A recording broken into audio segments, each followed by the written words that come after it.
Today I wanted to make a quick video about our compost and how do we prepare our compost, how much effort we put in it, and how much time things get left for composting. So behind me here is our compost bin.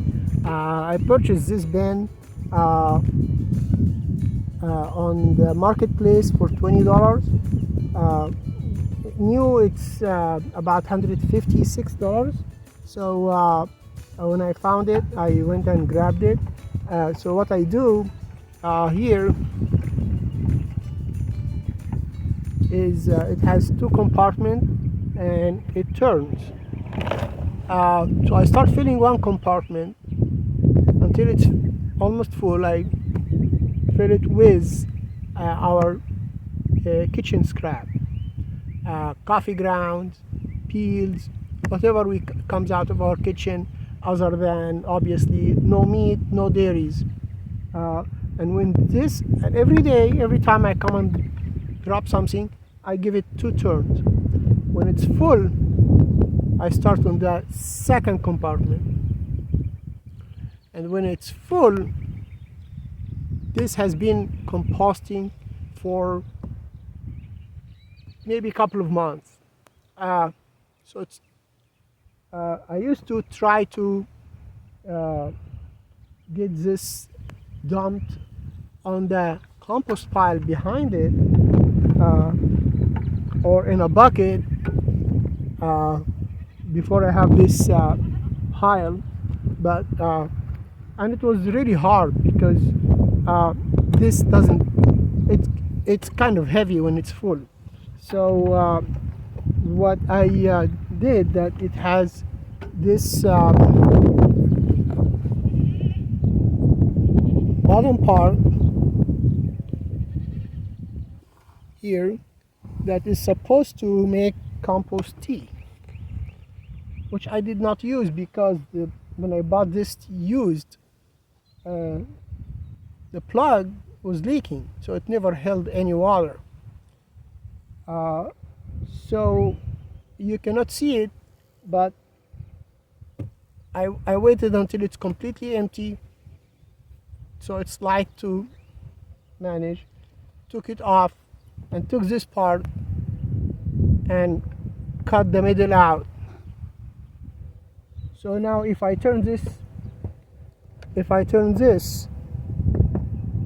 open it and turn it upside down and shake it, all the composted whatever in there can go underneath it,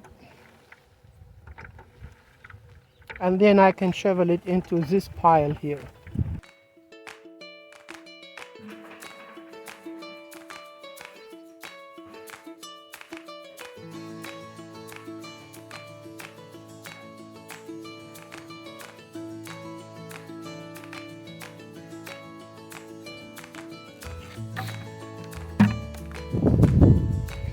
So after I empty the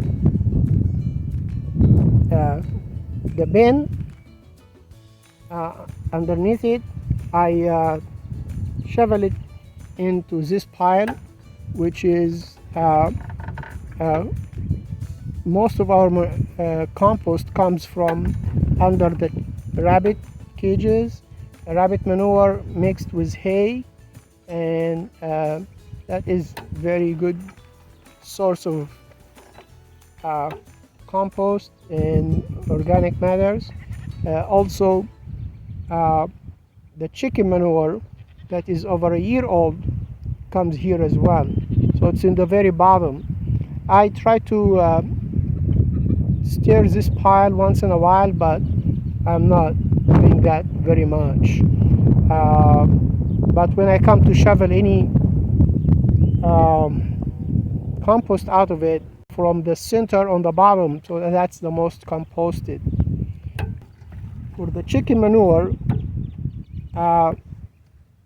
when I clean the chicken coop, I put it in this bin, and it stays there for a long time. It has also wood ash, and the other pile has wood ash. And then when time comes, when this is filled and it's been very old, then I take that to the pile and clean the coop again, and the cycle continue. So the way I planned it, that when this bin, obviously I can push it with my wheelchair. Just have to take the right position, and I can actually push it with my wheelchair. That's how much I pushed it right now. And then so I can take it and shovel it out until it's light, and then I turn it over, dump the rest, and push it back to the chicken coop, which is, this is how I planted.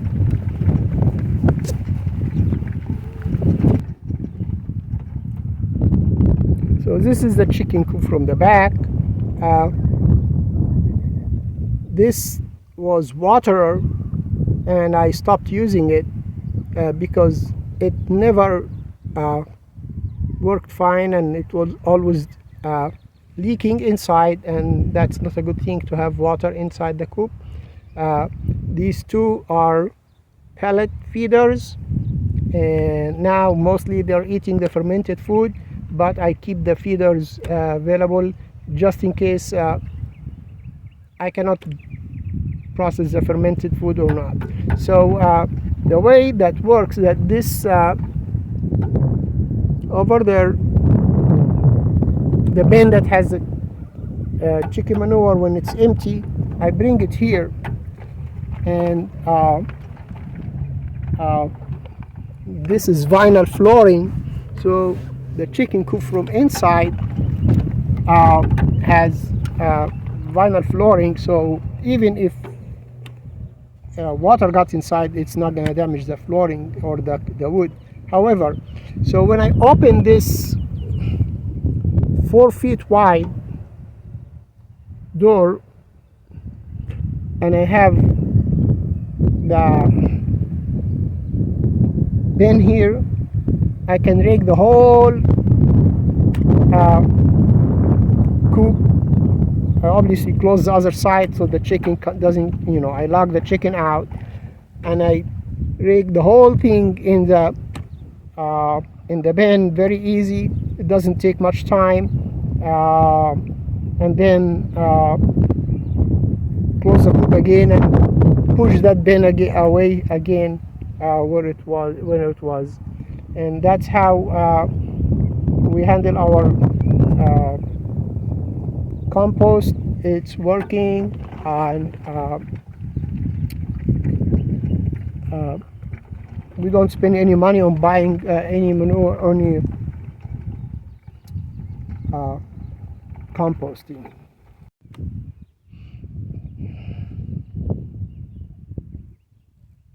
A quick update on our vegetable garden. This is the bed that I planted quinoa and green beans, and so far we don't have any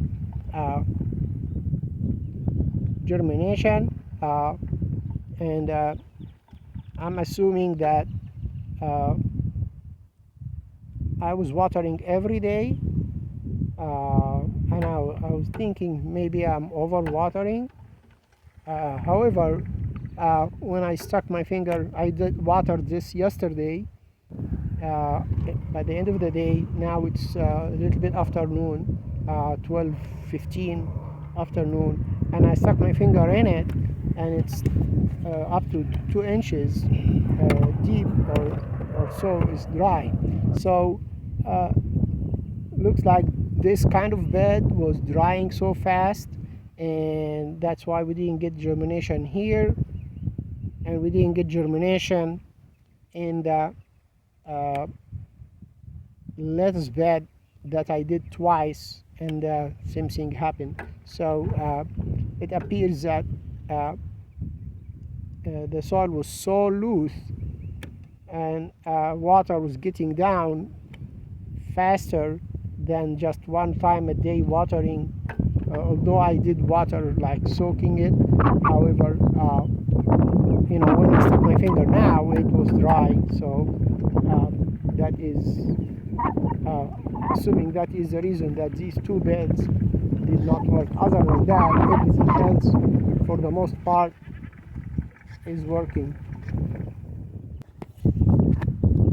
So this is carrots doing very encouraging. After this is the first time to plant carrots, and every other time we didn't have any germination. So this is carrots. So this is the bed that has already fava beans, and I planted here garlic chives. We have started germination here, and on this side I planted the onion. We haven't have anything yet, and this is the only one lettuce that survived, and it's not doing really well. And in the very back I have one row of peas, barely start to germinate. Here is the tomato. It started to get better. It was suffering after transplanting. Some of them had died. That's why I left the two seedlings. I did not thin them out until I see which one will survive. But actually some of them both survived, so we'll thin them out soon. The green beans that I planted here, only one germinated so far, and this is the half bed that I did spinach, and it's doing well. So that was a quick update on our vegetable garden. I will post my videos while I'm explaining each bed for the tomato, the spinach, and the lettuce, and everyone that I updated you on. You will see the original video on the screen, so you can watch it if you have not watched it. Thank you for joining me, and we'll keep you updated. As far as the surprise project, I'm having that on hold until I collect more materials and figure out the location, and we'll keep you updated on that. However, the project is a greenhouse. So I wanted a greenhouse, but I couldn't afford it. When I saw those windows, $10 a piece, I decided to jump on it, and obviously the greenhouse we'll start using it in the fall. Now I'm gonna focus on my garden for the spring, and we'll go ahead and start working on the greenhouse gradually as I gather materials, and we'll keep you updated on that as well.